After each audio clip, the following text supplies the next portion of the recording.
Welcome. Good afternoon, everyone. I'm Jeffrey Martin, Director of the University of Georgia Performing Arts Center. Thank you for joining us today for Arts Chats, part of our virtual programming series this fall. The recording of this conversation will be archived on our Facebook page and YouTube channel, so you can return to watch it again, or feel free to share it with your friends. I hope you will join us as we continue to offer performances and events in our virtual concert series this fall by many esteemed artists, including the Chamber Music Society of Lincoln Center, Itamar Zorman, Kathy Matea, and Voces 8. We will host our first live public performance on October 18th, when the Peachtree String Quartet performs an all-Beethoven program in Hodson Concert Hall. We have a few tickets left to attend in person, or you can watch it online on our website, pac.uga.edu. Our next Arts Chat will take place on November 11th, when Wu Han, co-artistic director of the Chamber Music Society of Lincoln Center, will join us. Now on with today's show. Wynton Marsalis is the managing and artistic director of Jazz at Lincoln Center and a world-renowned trumpeter and composer. Born in New Orleans, he began his classical training on the trumpet at age 12 and entered the Juilliard School at 17. He made his recording debut as a leader in 1982 and has since recorded more than 60 jazz and classical recordings, winning 9 Grammy Awards in the process. In 1983, he became the first and only artist to win both classical and jazz Grammys in the same year and repeated this feat in 1984. Marsalis is also an internationally respected teacher and spokesman for music education and has received honorary doctorates from dozens of U.S. universities and colleges. He has also written 6 books. In 1997, he became the first jazz artist to be awarded the Pulitzer Prize in Music for his oratorio, Blood on the Fields, which was commissioned by Jazz at Lincoln Center. Marsalis helped lead the effort to construct Jazz at Lincoln Center's beautiful home in New York City. Frederick P. Rose Hall opened in 2004 as the first education, performance, and broadcast facility devoted to jazz. In 2008, Wynton was commissioned to write a piece commemorating the 200th anniversary of Harlem's Abyssinian Baptist Church. The result was a sweeping composition for a big band and 70-piece gospel choir. In 2013, award-winning recording artist Damian Sneed and his choir joined the Jazz at Lincoln Center Orchestra with Wynton Marsalis for a concert tour across the South, including a performance here in Hodson Concert Hall at the University of Georgia. It is my great pleasure to welcome this talented musician and cultural icon to Studio HH today. Welcome, Wynton Marsalis. All right, it's a pleasure to be here with you all. Thank you so much for that rather lengthy introduction. Well, I mean, you have so many incredible accomplishments. That's only a fraction, really, of the great legacy of music and composition and all of your great works that you've left so far. And so I appreciate you taking a few minutes out of your day to spend some time with us. It's good to be with you. It's really, really my pleasure to be here, and thank you. Now, I was just talking about the Abyssinian Mass. Do you remember that tour? And what was that like, just taking that epic piece on the road? Well, I remember just because it was so a large choir, 60 or 70 extra people, and our orchestra, and I was also writing from the road, and it was fun. It's like community, more like extended family, and I drive everywhere, so it was challenging, but it was beautiful. It's always a blessing to be able to play music and to go on the road and play for people. And the pandemic has made us realize even more, if we were taking anything for granted, we certainly are not taking it for granted now. That is so true, isn't it? Yes, even the simple things that we just Right. didn't even think twice about now can be so complicated. This is a good education. It sure is. Tell me a little bit about what's going on with Jazz at Lincoln Center these days and how you are coping with the current situation there. Well, we're trying to survive not having any revenue. And, our annual budget is about $55 million.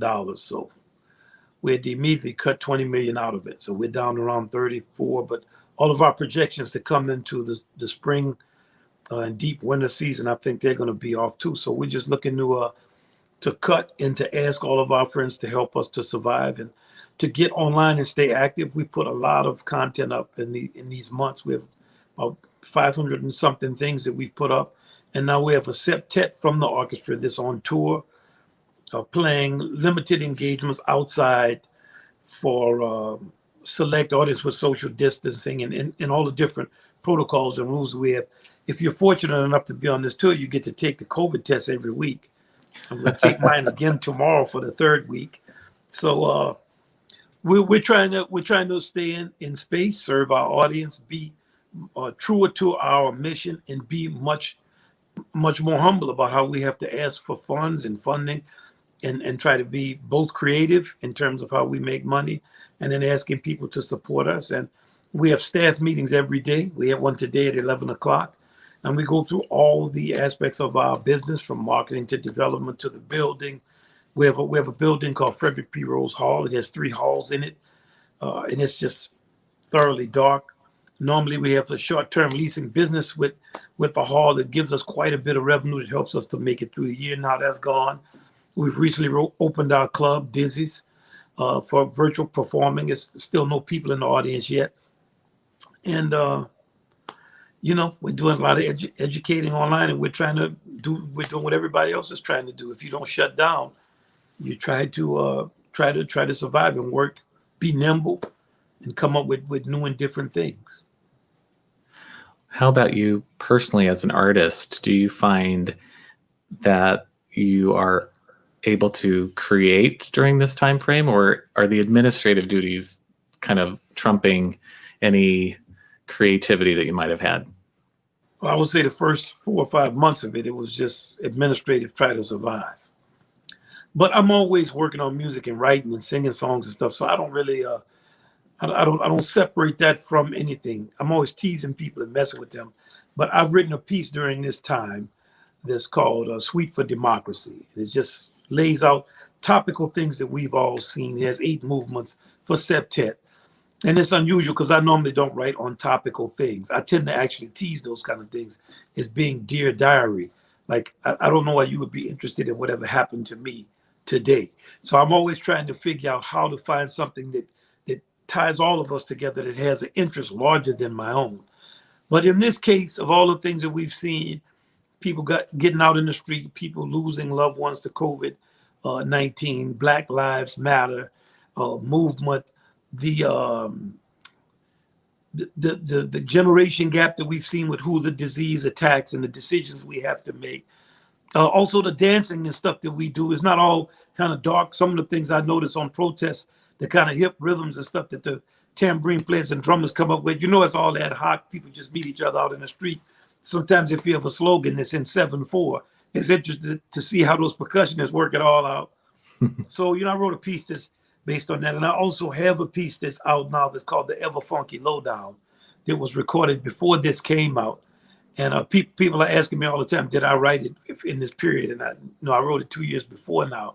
But it seems as though it was written in this period because it talks about the type of corruption and shakedown and the types of things that take place to keep people at each other's throats instead of trying to figure out creative solves for our problems and all of these types of issues. So, I'm busy. I'm doing interviews around that. I try to reach out to people all over the world. I talked to some young musicians in Poland yesterday. I talked to some people in Kenya the week before that, and even in Liberia. I talked to a guy in Liberia 3 days ago. I never would have done that if it were not for this period and getting on Zoom calls and things like that. Wow. Well, it turns out the world is richly blessed by that, and I guess in a way, in that we have a little more access to you than we might have otherwise. Right. Yeah. No, I'm happy to be here. This is. Well, we look forward to. I know I personally kind of look forward to the coming months or even years as a lot of artists interpolate what they've experienced during this time. Right. Not only the pandemic, but the social issues that have really come to the forefront, and see what how that translates into works for the concert hall and the stage. It'll be quite fascinating, I think. Right. Well, I'm going to welcome another guest to our chat today and then turn it over to you and him to visit. We have Phil Smith joining us. Phil joined the Hugh Hodson School of Music at the University of Georgia as the William F. and Pamela P. Procasi Professor in the Arts in August 2014.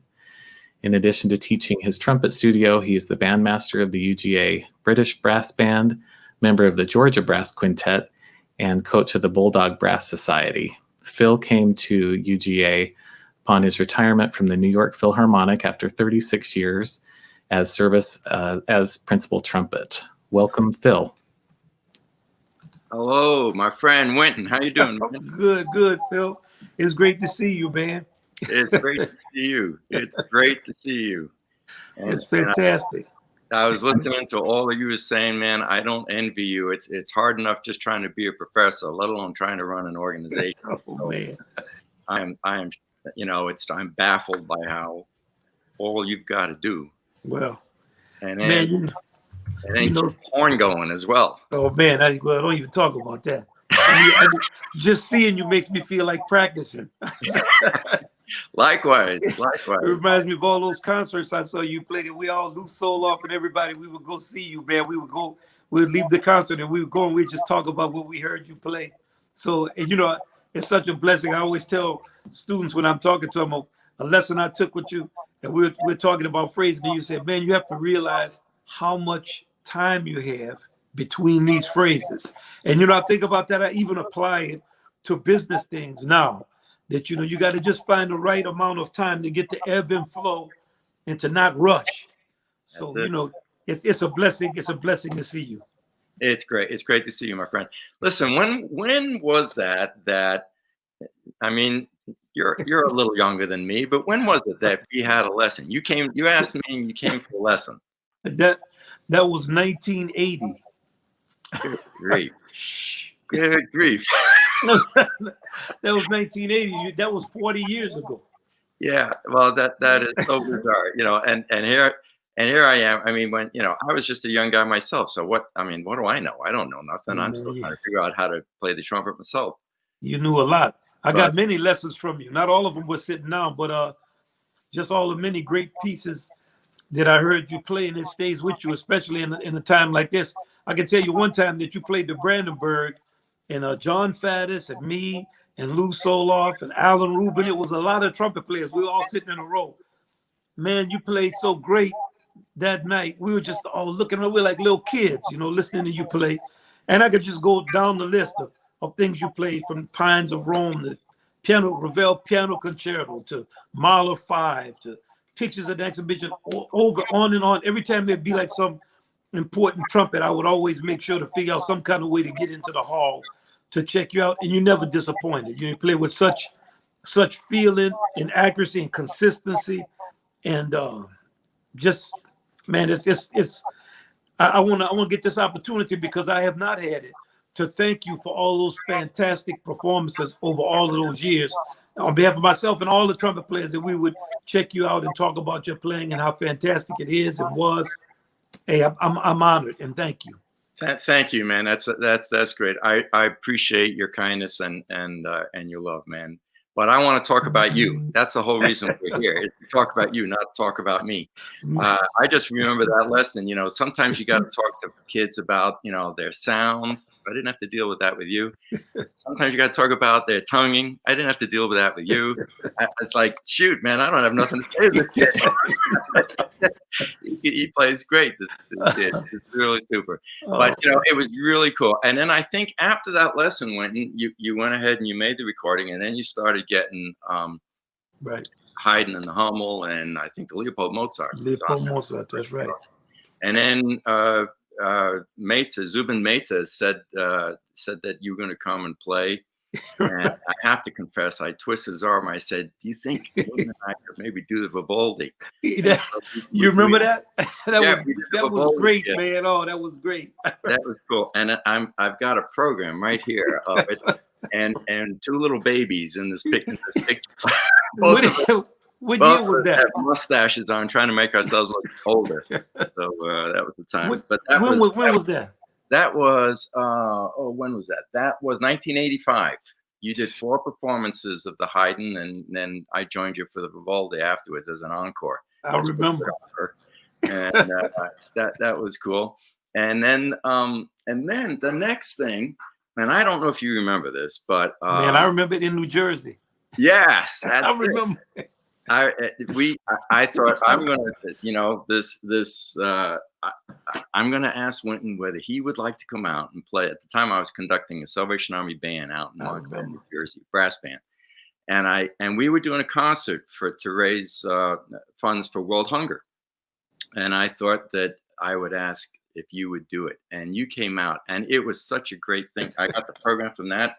Still autographed by you on there. Denise Richardson was our compere for the evening, and that was kind of cool. So that was back in 1990. But I tell you what was the hippest thing about that was here we are, and we're all nervous about having Wynton Marsalis come to our little tiny church and all of that and play with our brass band, all amateurs. And my wife put together a nice post rehearsal, little reception, and everything, and we couldn't find you afterwards. It turns out you were downstairs shooting hoops with the band members, and I was like freaking out. I thought, shoot, with the way these guys play, they give them a shot in the elbow in the mouth where it hoops. So you remember that? That was such a fun program. Man, I remember it. I loved it. Being from New Orleans, I love the bands, and I love everything you do with the band. I love being out there. I love playing. I remember messing up my parts, but I remember being. I don't think so. I don't know. You did Mendes version. That's right. You had Macarena on that. You did that. It's what else? You had I had a couple of little jazzy numbers that the band played, and you played I remember. In a Salvation Army band, we have to print out the solos. Well, you ended up doing your own solo, so that was kind of cool. Right. We're hip about that. And then what else did you do? You and I played a duet, and I think we played a trio. We played Bugler's Holiday with the Principal Choir band. So it was just a fun night, and it was just a great night. But I just remember your willingness to do that, and it's always been, it's who you are. You love doing things, raising money, humanitarian things. You love working with people. You love working with kids. Tell us a little bit about some of the work you do with kids. You mentioned a little of it already. Just Jazz Lincoln Center, we have 12 education programs. But from the time I first started to go on the road when I was 19, the first time I ever actually taught a group of kids, I was 18. I was playing with Art Blakey in St. Louis, and a guy called me to come speak to his high school band in East St. Louis. And from that time, every time I play a concert, I always talk to the kids, whoever comes, and I'm generally the last person to leave a hall. And any type of organizations that need me to help them when they raise money, if they're teaching music, I can't even begin to name. There's so many over the years. My father was a teacher and an educator, and my mom was a social worker. So, I just grew up with people in the community, and to me, it's the greatest work to do, to be able to work with younger people and with older people. Because sometimes I've done stuff in retirement homes. I've done stuff in prisons. I've done stuff in shopping malls. I like all that kind of stuff. We did a gig outdoor yesterday next to a race, some type of racetrack. I don't know if it was dog racing or what it was. It was in New Jersey, your old haunts. And they were making noise the whole time. So the promoters said, "Are you worried about the noise?" I said, "No, I'm from New Orleans. I'm actually comfortable with the noise." And it's just, I always try to just participate in the life of community, and it comes in many forms, and I've never regretted that. Just like remembering back to when I did the gig with you when we were in New Jersey, I told you I remembered. Yeah. Just because it was so soulful, man, with your wife and the way it was laid out. Everybody was trying to be all careful in a certain way, and it's just us playing and being in the community. So you made an impact on a lot of folk, and not only musically, but just the way you were. And that's beautiful, and I know that to be you. I just know that's who you are. And so it's great. Wow. Listen, one of the things I want to make sure I tell folks this that are watching, you have a fantastic website, WyntonMarsalis.org, And if anybody wants, now these days when we're sitting around, we're all getting better involved with technology and whatnot, whether we want to or not. But people need to just tool around that website. That is a fantastic website, and it's just been fun to see. One of the things on there was an interview that you did with Charlie Rose with Kurt Masur. Years went by, and around about the 1999, I think it was, that Kurt Masur worked with you and got the Lincoln Center Jazz Orchestra and the Philharmonic together to do some programs together. And the initial programs were involved around the 100th year anniversary celebration of Duke Ellington. Can you tell us a little bit about those? Right. Well, we were talking. The first time I met Kurt Masur was in 1989, and he has a son that plays trumpet. I don't know if you know Tomas. Yeah, I do. So so he said, I have a son that plays trumpet. So we talked. I hugged the son, gave son some love. I'm talking to him. He says, I want you to write a piece for the New York Philharmonic. Well, I started laughing. I mean, then I was maybe 27 or 28. I had never even written a piece for a big band. So I said, man, I've never written for a large jazz ensemble, so I'm not gonna write for the New York Philharmonic. I have no idea of how to do anything. I didn't study that. So then after that time, every time I would see him on the campus of Lincoln Center, he would say, he called me friend, are you still afraid to write for the New York Philharmonic? Are you still afraid of the New York Philharmonic? That sounds like Masur. He said, are you still afraid of the New York Philharmonic? So finally, I went through the 90s, I started trying to learn, how could I learn to write? First, I wrote a piece for big band. Okay, it didn't go that bad. I started to work on my big band writing, learn how to write for large jazz ensemble. Then I took pieces. I wrote a string quartet to understand about strings. I wrote a piece based on Stravinsky, Soldier's Tale. I learned how to write bassoons and the woodwinds. Just slowly. Then in 1999, we celebrated Duke Ellington's 100th anniversary. He had some pieces that were suitable for orchestra and jazz band. So I arranged his tone parallel to Harlem. Did an okay job. I still was trying to learn my way around it. And we played some of his other pieces that had pre-existing arrangements. I remember we did Blues and Blueprint, and we did another one called Happy Go Lucky Local. So, the two orchestras came together. Right. And we had also done Grieg, Peer Gynt Suite. We played a movement, and the Philharmonic played a movement. That's why I always like those concerts. Just, the two ensembles going back and forth. And we also did Nutcracker Suite, a version of Duke and Billy Strayhorns, and the Philharmonic did the original. And then I wrote a piece at the end of 99 called All Rise. And I never forget coming up to that piece that Masur said. He said, I don't know why the black and the white musicians in America never get together and how segregated it is here. And he told me, I was in the Hitler Youth. He said, I was in the Nazi army. And he said, I said, he said, of course, if you lived in Germany at that time, that's what you were in. He said, if I'm still alive to talk to you now, I was in that. And he was a paratrooper. And he said that he wanted me to write a piece that celebrated a common humanity, a kind of universal humanism.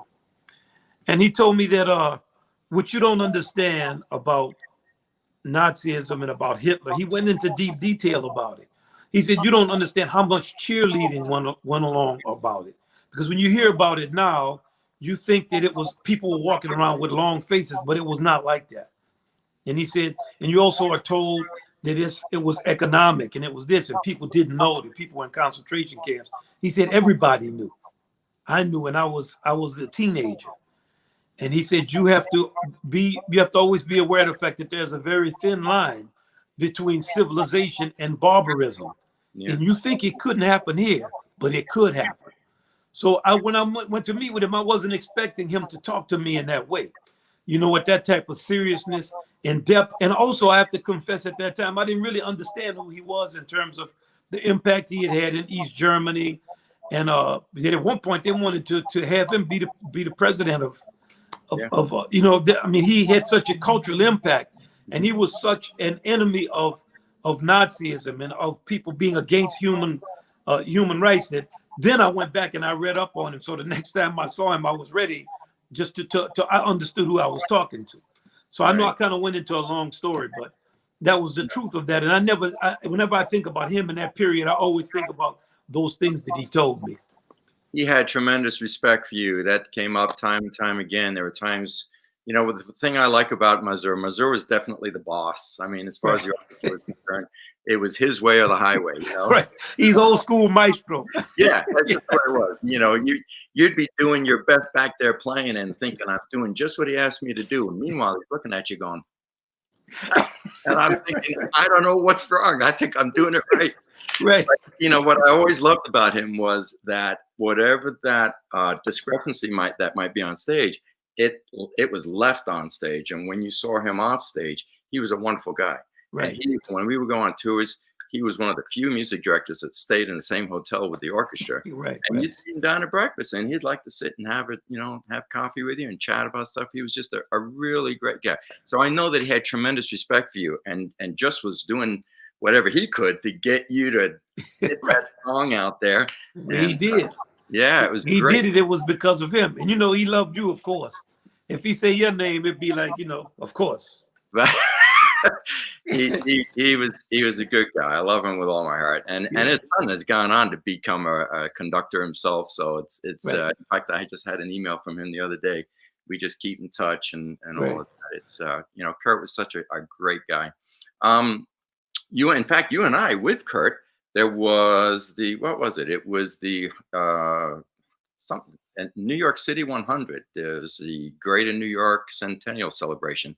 And again, he had the jazz band out at Central Park and with the orchestra. And then Joe Turin, my friend, orchestrated Gershwin's Someone to Watch Over Me and another tune, and I can't remember what the other tune is, Two Portraits that you and I played. And those were fun to do with you. Man. Yeah.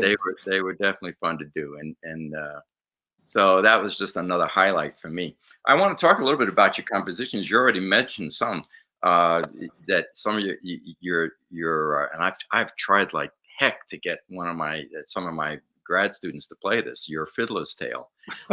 I'm still working on it. I had a guy all lined up, and then we got COVID stuff happen. And that went down to dumpers. But and then of course your Aurais, and you've already spoken a little bit about the Abyssinian Mass. Mm-hmm. But you've also written, and I think you did this with the ASO and the BSO in 2009, the Blues Symphony. Right. And I did, right. A Swing Symphony in 2010. Right. Yeah. And anything you can tell us about those pieces? You did. You've got recordings, and again, folks can find these recordings listed on your website. Well, you know, each one I try to learn something, because I didn't study, and that orchestration is not something that you're going to just pick up. It takes a lot of concentration. It's very complicated. So when All Rise was the first time I did it, so it's like my first symphony. Trying to figure out, I was writing for a choir, a jazz band, and the orchestra. So that was too much. I shouldn't have done all at once. That was very complicated. Yeah. Then, you know, the Blues Symphony is the second symphony. I still don't have a recording of that out yet. Man, I worked on this thing for years just trying to, because it doesn't have a jazz band and no rhythm section.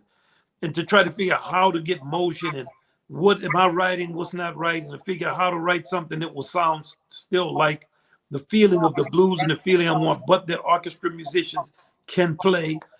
And it's much more complex than it may seem, to give the musicians difficult things to play that they want to play that also will sound good and fulfill the objectives of jazz and of a certain type of American vernacular music. The third symphony I did for the Berlin Philharmonic, that was the Swing Symphony. And we have a recording of that out that we did with the St. Louis Symphony. And that was the recording you did, I think, about 2018. Yeah, that recording came out last year. And then I have another fourth symphony I wrote also for the Philharmonic called The Jungle.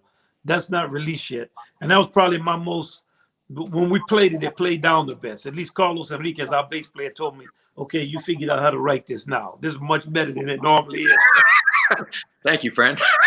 Normally those first rehearsals, man, they're like, oh my God.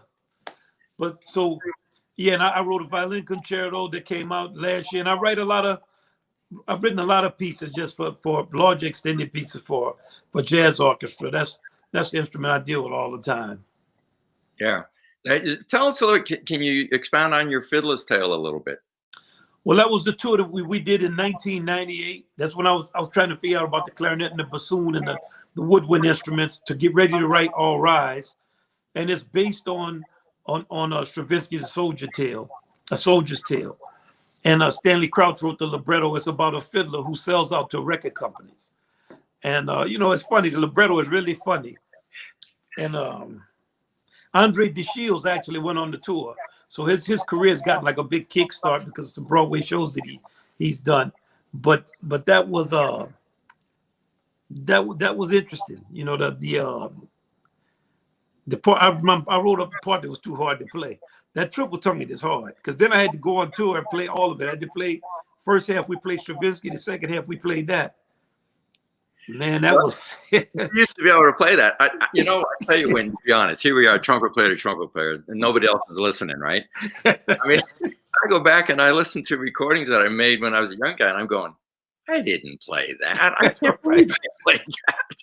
And now it's like, shoot, if I can get his 4 quarter notes out all nice, I'm pleased with punch, Yeah.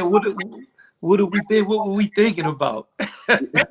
We were thinking that man. It was just a song up in here, and it was coming out, and we were young enough, and all of our bits worked properly, and it all came out. Let me tell you, our age is real. Yeah. They say it's nothing but a number, but that's not true. No. Oh, this is great. This is really great. I am so looking forward. You were, unfortunately, COVID canceled your first visit here, and now we all were told that you were coming, and now that looks like that's going to be blown out the water. I'm hanging on to my tickets, man. I'm not letting go. But you're coming back when the doors finally open. But all of our kids are so looking forward to coming and just chatting with you and just hearing you. That is so important, to hear people up close, and that's what I've always loved. That you're very willing to go out and to just share your gift with folks. And I just, that's, it's one thing to be a big name. It's another thing to be someone that people really, that you're just a human being to them. And that's just a lovely thing. So thank you. But hey, it's important to go out. Like I was telling you before, I've heard you in so many concerts. You don't know I was even there. I'm glad. Shostakovich. I mean, I could list them. I mean, it's important. It's important to go out and hear other people and to hear people and to be inspired by your colleagues. It was a blessing for me to be in New York during that time you were playing. So. Yeah, no, it was lovely. Yeah. And I did that to you. There was one time, I think we were in Frankfurt or Cologne. It might have been Cologne. I can't remember. That's and right. was on tour, and the band was on tour as well. That's and right. We had a night off, so a bunch of us popped into the show. That's right. That's right. I remember that. Yeah. So always great. Always really, really super. Okay.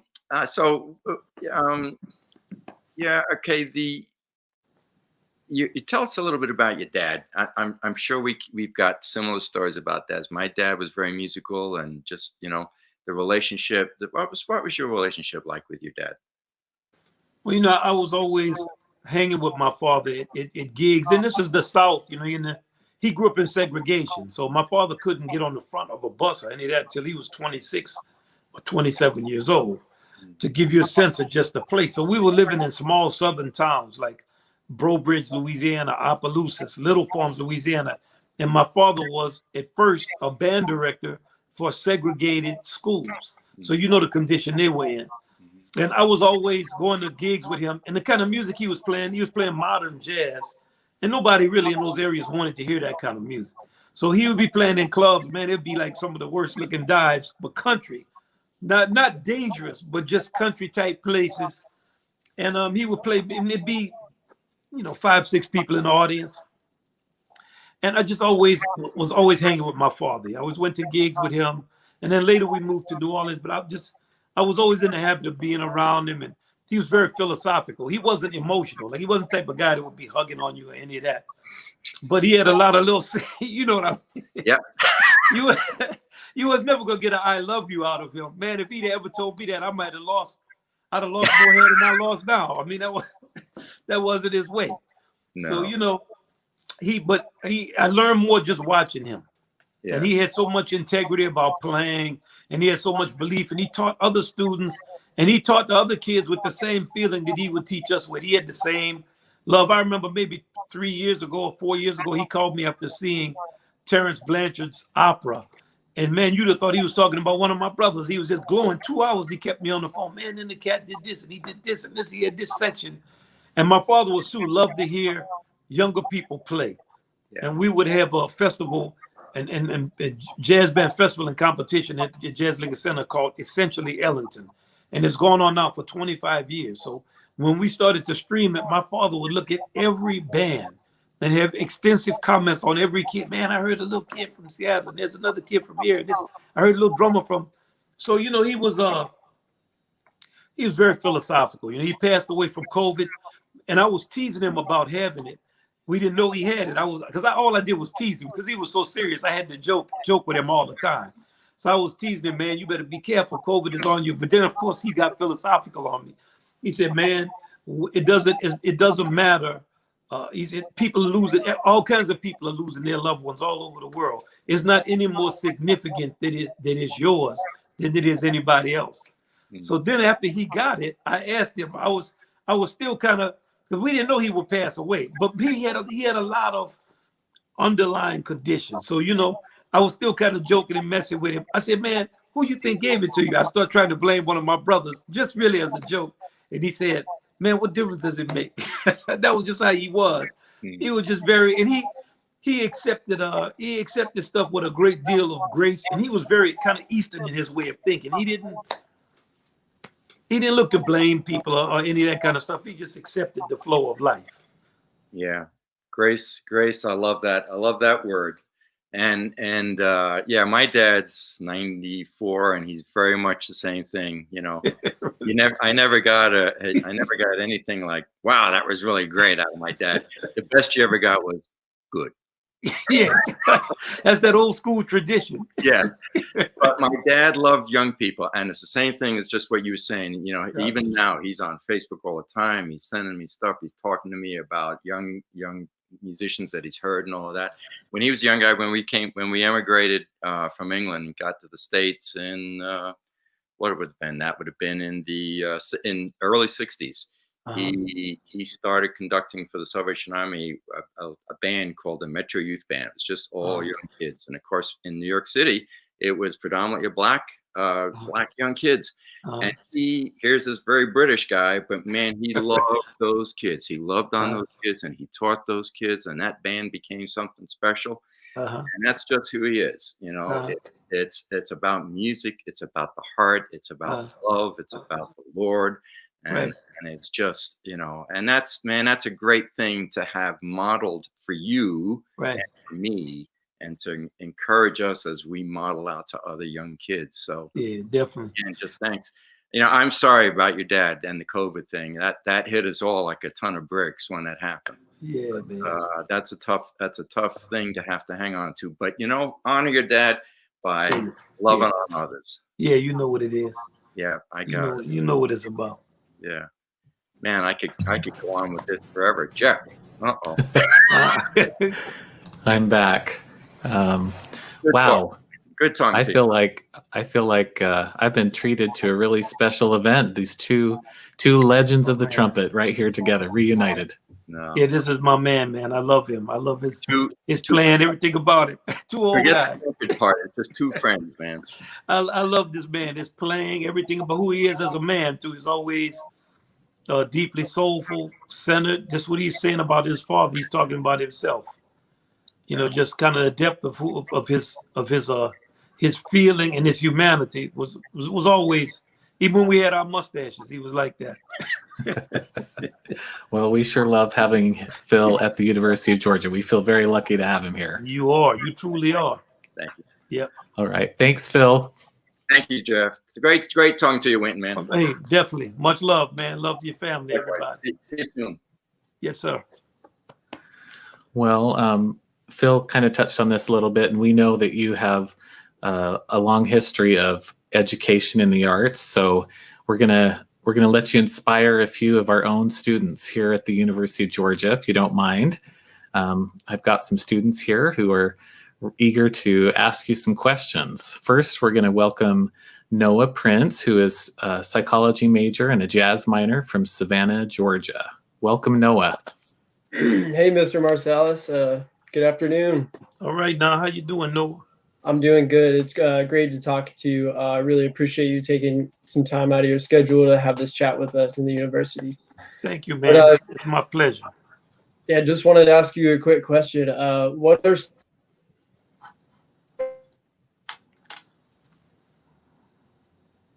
use that to create stepping stones for success? Looks like we've lost Noah. Well, let's try again. He froze up a little bit. Why don't we come back? Let's come back to Noah, and we'll see. Hopefully, his connection can improve there. We're gonna welcome Blake McBride, who's a music major from Twin City, Georgia. Welcome, Blake. Afternoon, Mr. Marsalis. Just want to say it's a great pleasure and honor to get to speak with you. Thank you so much for doing this. Man, it's my pleasure to talk with you. Thank you very much, Blake. My question was this, that you've written a lot of compositions. What are some of the influences of your compositions, and do the successes of what you've written, do they have any influence on your future compositions? And then also, where do you see your music going from here? Okay, first, I don't even know whether something is successful or not. I mean, they don't get reviewed that well. I don't think it's too many people who can. I don't even know. I'm in jazz kind of. We don't really have people qualified to review anybody really. So, and I've been there for a long time, and I never know whether something is successful or not. Not too many people play it except us. It's difficult to play. I don't have like a hit or any of that. And I work on music all the time, and it's so complex and it's so it takes so much time. Man, I don't even know what to say about it. Now, in terms of just the music and the influences in the music, it's just Duke Ellington, Jelly Roll Martin, out of that strain, Scott Joplin, George Gershwin, Bernstein. I'm in that kind of Copeland of American music. Anna Monk, Wayne Shorter, kind of people I like compositions. And in terms of classical music, everybody, the same people everybody likes. In terms of organization, Beethoven's music is organized a certain way that's easy to understand. But Haydn, I think I like because he's the first one who really figured out how to make the talking, the bottom and the top talk to each other. Well, Bach, we all just love to listen to his music, but he's on such a high level, you're not going to really be that influenced by it. If anything, it discourages you because it's so mathematically perfect.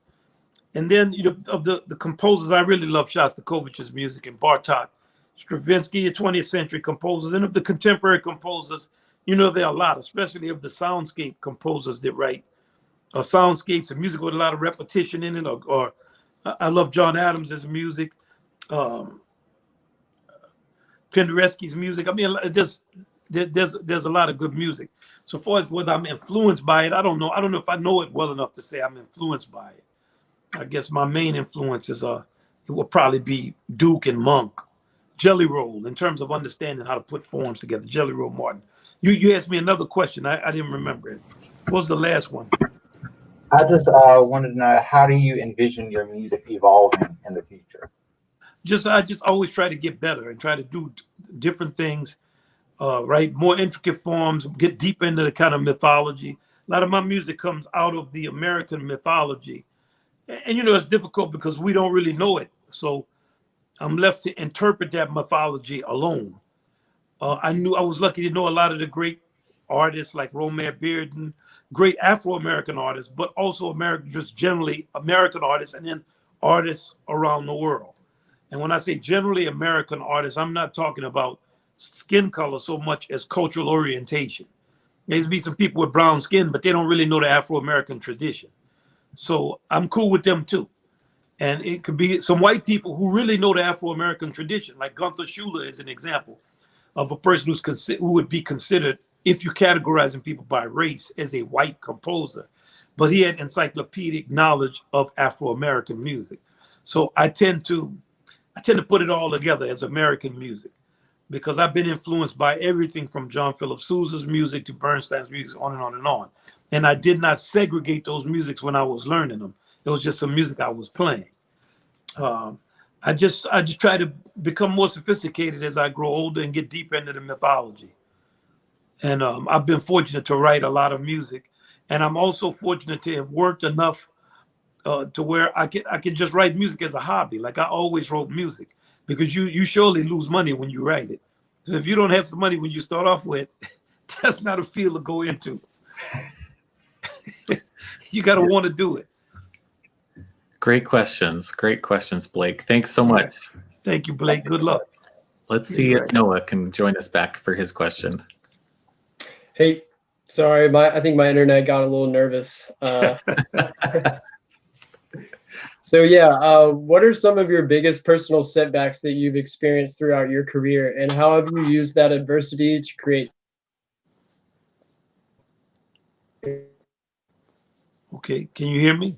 I don't know if you're frozen and you can't hear me. What should we do? I can't hear you now, Jeff. He's asking, how have you used that adversity to create stepping stones for success? Well, okay, first, can you hear me? No, just nod if you can hear me. Yes, I can hear you. First, it's just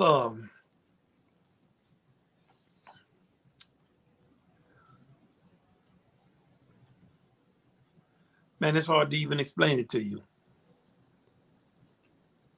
You know, it's hard to explain, like the time I grew up in, and just the effect of the type of racism that comes from the intellectual elite. It's like people who write for the New York Times. It's very different from some rednecks that I grew up with or something. We were more on the same plane. We're speaking the same language. We could fight each other kind of in an equal space so far as a fight goes. But you know, my experience in New York, at one point, all of the writers in New York, jazz writers, invented a war between jazz at Lincoln Center as uptown, meaning black, and Dave Douglas, another trumpet player who I love and respect, as being white in downtown. So what I was not prepared for as a man coming from the South is the lengths that people will go to maintain a certain type of racism. And that it wasn't like the Ku Klux Klan or something that you equate with that. And then they maintain this war. It's just purely had nothing to do with me and him. We didn't even meet each other till we were almost 50 years old. And what we did, we sat down and we looked at each other and said, man, how ridiculous is this stuff? So I think that so far as a setback goes, for me in this time, it's been just the response of my field to the success of Jazz at Lincoln Center and what they've been willing to go through, the lies and stuff they've been willing to tell, to try to keep us from bringing people together. But I have to say that in spite of that, they didn't stop anything. I mean, people came together. We still have the students we have. We still put our programs together. But we could have been much more successful had we not had those type of headwinds that still exist. So in spite of that, what do I do? Now, I had a setback with my chops where I had to get an operation. I had an ingrown hair that became calcified. And I had an operation. They were saying, oh, we're going to use a laser. I didn't realize till they used the laser is just a light that's a knife. But when I saw all that blood, I was like, damn, I shouldn't have done this. Then when I came back from the operation, man, I could not play at all. Then I was 40 something. I think I was in my early 40s. Man, you have no idea of how just I started to play. I couldn't even play a C major scale. So I had to relearn how to play. And maybe it took me, even now, I'm still not as accurate as I used to be because I have another kind of amateur I play on. But I think that was my greatest setback in terms of just playing. And it just was a matter of practicing. And even in this time, COVID is a very difficult time for our organization. For me personally, I tend to like a lot of dysfunction. So I grew up in dysfunction. I've become more focused. So, you know, this is a difficult time. but I've just become more streamlined and more dedicated and more serious about fundamentals. It's kind of what Phil was talking about. And what I was saying, that when I first met him, he was always very fundamentally oriented, not just about playing, but as a person. He wasn't going up and down trying to look around to find out who he wanted to be as a person. So I find that when you go through very difficult circumstances, if you're centered in your personhood, you have a better chance of thriving in that time. And if you aren't centered in that time, that's a good time to become centered and really focus and think about, what do I want to be about out here, and then be about it. Wow, that's great advice. Thank you. Thanks, Noah. All right, Noah. All right. Next, we're going to welcome Reagan O'Connor. He's a trumpet performance major from Dallas, Texas. Welcome, Reagan. How's it going, Mr. Marsalis? Apologies. No problem. Okay. Right, I was previously, you spoke about some composers that have influenced you. And I was wondering, throughout your career, who were some of the non-trumpet players who you listened to, and how did they affect your trumpet playing in turn? Oh, man, that's a good question. Well, you know, I always listen to all of the musicians. Okay, in jazz, of course, man, I mean, the list goes on and on. Coltrane, Charlie Parker. I'm good friends with Jerry Mulligan. And when I was 18, I played a gig with him. And he wanted to do the New Orleans counterpoint, which I played okay. Me and my brother had a kind of modern way we were playing it. But that experience taught me a lot. And down through the years, he became really like a mentor of mine. Great drummers I always loved. Art Blakey, I played with him. Max Roach. Elvin Jones was like a father to me. Philly Joe Jones, I played with Philly and hung with him. All the great piano players, played with Herbie when I was young. Of course, loved him. Loved Tony Williams, fantastic playing. Ron Carter, genius on the bass. The list goes on and on. And on the tour we were talking about with Phil of A Soldier's Tale, I met the bassoonist Milan Turkovic, and Milan became like my man. So I never sat next to a bassoon. You know, it was a novel idea, trumpet sitting next to a bassoon. But it just turns out, so the first day in rehearsal, he was messing with me. I'm rushing to finish my piece. I'm not finished, and now we're going to play Stravinsky's piece. So I noticed everybody has a score. So Milan, I didn't know him. He goes, "Where's your score?" I said, "Score." He said, "Oh no, we can't rehearse if you don't have your score." He was playing with me. We can't rehearse if you don't have your score. You don't know about professionalism. So he started to mess with me, and he's retired from playing bassoon. I don't know, maybe 5 or 6 years ago, and now he only conducts. But he lives in Vienna, and he's one of the greatest bassoonists ever. So I learned a lot being on that tour with him, just seeing how he handled his business. And the list could go on and on. Many students I knew playing music. I love all of the instruments, clarinet, oboe. It doesn't matter to me. So I've learned from hearing a lot of people. Awesome, thank you. Yeah, Fantastic. Thanks so much, Reagan. Thank you very much. All right, and our final student joining us today is Destiny Johnson, a music education major from Oakwood, Georgia. Okay. Destiny, hello. Hi, thank you for joining us. Thank you so much. So my question is, do you ever have days where you know you have to practice and you have to get that assignment or task done, but you just don't want to do it? And if so, how do you overcome that obstacle and motivate yourself to practice anyway and to focus on completing it even though you don't want to? Well, I never really have that with practicing. If I actually have something to practice, I'm happy to do that. But just today, we have a film that we've done with Sesame Street.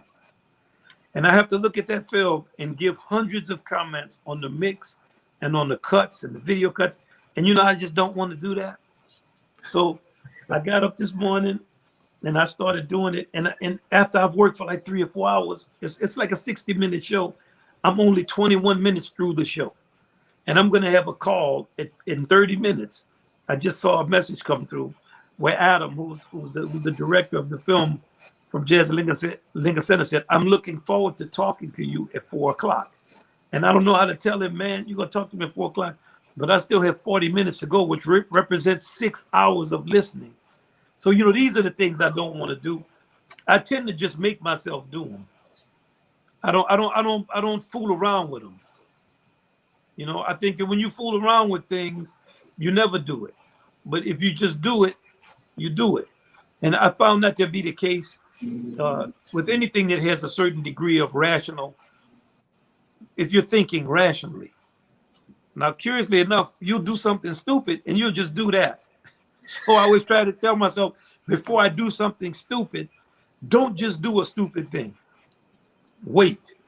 But for something that I need to do that is rational, do this. And then you're gonna, and also I don't believe in just, I was getting ready to say, and then you'll get it over, but I don't believe in doing stuff like that. That's why it's gonna take me 6 hours to go through that 40 minutes. I tend to think that if you just do things all the time, you'll get stuff done. Another important thing for you at your age is make sure, write out a schedule for yourself and schedule time to not do anything. People don't, you know, they always schedule, don't write an unrealistic schedule where you're doing stuff all day and all night. You know, put in 2 hours, 2.5 hours. You know, there's so much time in a day, you could even put in 3 hours a day of not really doing anything productive, then you could still be unbelievably productive. Schedule your unproductive time. I hope that helped you. I like your name too. Thank you. Thank you so much. That's great advice. Thanks, Destiny. Thank you. Right. Yes. Wow, we've been richly fed by all of your wisdom. Thank you so much. I'd like to ask one final question before we let you go, and that is, what, if you think about the future of America and or jazz, what are your hopes? What would you hope to see happen in the future here? I hope that elite class figures out that they need to stop making fools out of the people who are on lower economic and intellectual levels of education. And I hope they figure out how important it is to make it be their business to share with the populace and to put themselves at a disadvantage to do that. Because once the corruption gets to a certain point, that's when guillotines start to come out. And I always ask people, do you think that Marie Antoinette and them knew what was coming down the pike? For some reason, people never know.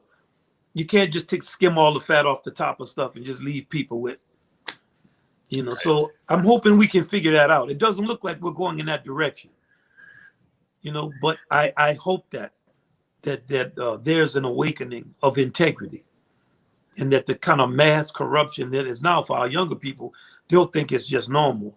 And I always try to tell them, this is not normal. Don't think that it is. My father used to always say something, because we used to have a joke about whether somebody can play. And the joke, he would say, man, I heard so-and-so, they can play. And I would say, oh man, you know, can they really play? Or is it just you wishing that they could play? and he would say, you know, man, do you know what cynicism is? Cynicism is when you don't believe that there's the possibility for something to have integrity or for something to be great. Are you a cynic? You joking all the time. Are you a cynic?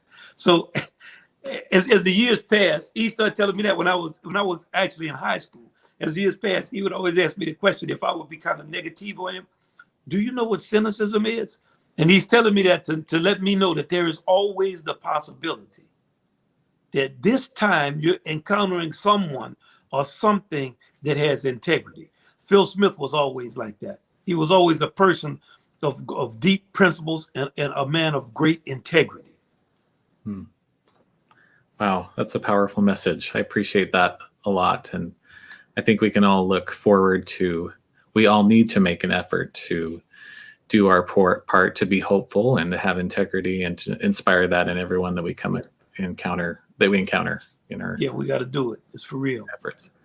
Fortunately, music will be at the center, I think, of America's healing and our future. So thank you so much for the role you're playing in that, and for all the good that you do in the world, and especially for taking some time to visit with us today. Really appreciate it.